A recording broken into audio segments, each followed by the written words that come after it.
Hi, I'm Matt Weis, Vice President of Social Enterprise with National Label Network. Hi, I'm David Freedom, a student at National Label. So, David, thanks for doing this first off. If you could just tell us a little bit about yourself. I currently live with me and my girlfriend. I have been living in the same apartment for roughly 2 years.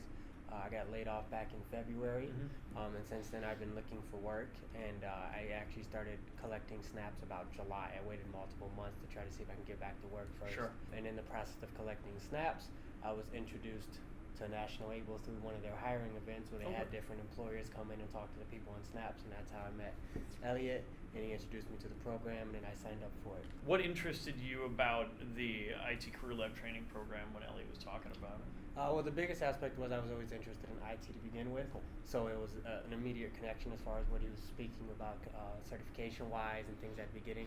How did things end up with the certifications and everything like that? What did you end up earning? So far I got my CCNT, CCNA, Nice. and then my MD 100. Wow. And then I go take my MD 101 right after this. Oh, that's awesome. That's And awesome. if I pass that one, I'll be all done.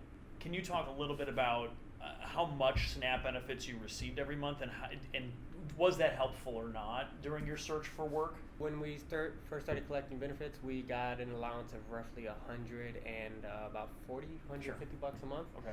Was $150 a month adequate for you and your girlfriend to buy food for you guys per month? Yeah, we had to change our eating habits just a little bit, but overall it provided more than enough food throughout the month. Towards the end of each month, we'd have maybe the last week where we were running just a little short, and we'd become a little bit pickier with how we eat for the days. But yeah, that $150 made a huge difference. Our program obviously works to get people certifications, which you did. Yes. And then after that comes employment. You've obviously been working on your resume and documenting your certifications. I'm assuming you've been applying for jobs. Yeah. I I started applying as soon as I got the CCNT. Good. When I got my first one, I started applying using LinkedIn, Indeed, every other job force site I could use, and started getting in contact with hiring recruiters. Good. Within a couple of weeks of that, and I've been working with them for the last couple of months. Good.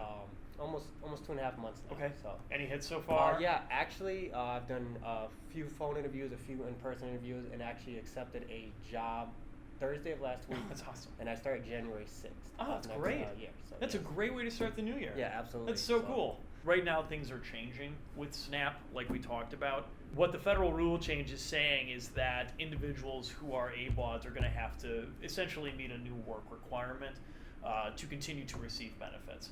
And if they're unable to do that, or they're unable to get connected to some type of workforce or volunteer activity, they're going to lose benefits. The challenge that we have right now is that connecting people to work who are on SNAP for a long time is hard. It takes some training sometimes. In your case, other people, they struggle with even different things and harder things. So I think it's really critical that we talk about these issues, and that we talk to our legislators, and we talk to the Department of U.S. Department of Agriculture to talk about how impactful this rule change actually is to people. The estimation right now in Illinois is that 178,000 people will have their food stamps threatened or be cut off when this rule change goes into effect. Imagine that, right? That situation where within the first 2 months of SNAP benefits, you're now forced to be a part of a program or try to find something to volunteer or try to find some type of workforce activity to be engaged with. That would be probably pretty hard. Yeah, absolutely. And I mean, I even think about the impact, IT Career Lab classes that you were in. The class had, like 10 people, so maybe less? Yeah, I think our class had about 10 people. Yeah, so, we can't scale that to 60,000 people. No. Right? It's impossible. And other training providers are in the same boat that we are. Where we don't have the capacity as a system to handle all the people who need the services. More than that, I think it's taking that critical $150 out of someone like you out of their pocket, and now they can't spend that on food. Yeah. So I'm really, really worried about what's going to happen here. We don't know the full impact of things. We know that $150 doesn't seem like a lot of money to most people, but it is. Yeah, absolutely. It's critical. So if I could speak to the legislators behind this, I would say that for me personally, I went multiple months without using SNAP, specifically because I didn't feel the need to go on it, and I thought I'd be back to work sooner than I was. And when 4 or 5 months came around and nothing had happened, I started getting worried about my ability to pay my bills, and so I applied for SNAP, and it made a world of a difference as far as being able to afford food. for the time that I was in this program. And if it wasn't for doing SNAPs, I wouldn't have learned of the WIOA grant. And without that grant, I wouldn't have learned of this program. And if I wouldn't have learned of this program, I'd probably still be in the same boat I was in July, where I'm looking at running out of money and not having a job. So SNAPs not only provided the ability for me to be able to pay for food, but it opened up doors to programs that I didn't have at first.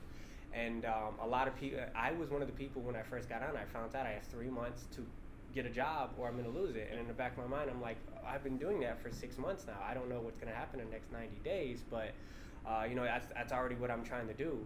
And finding out that so many people in January are just going to lose that access to that not only means, from my perspective, that would mean no food in January for me.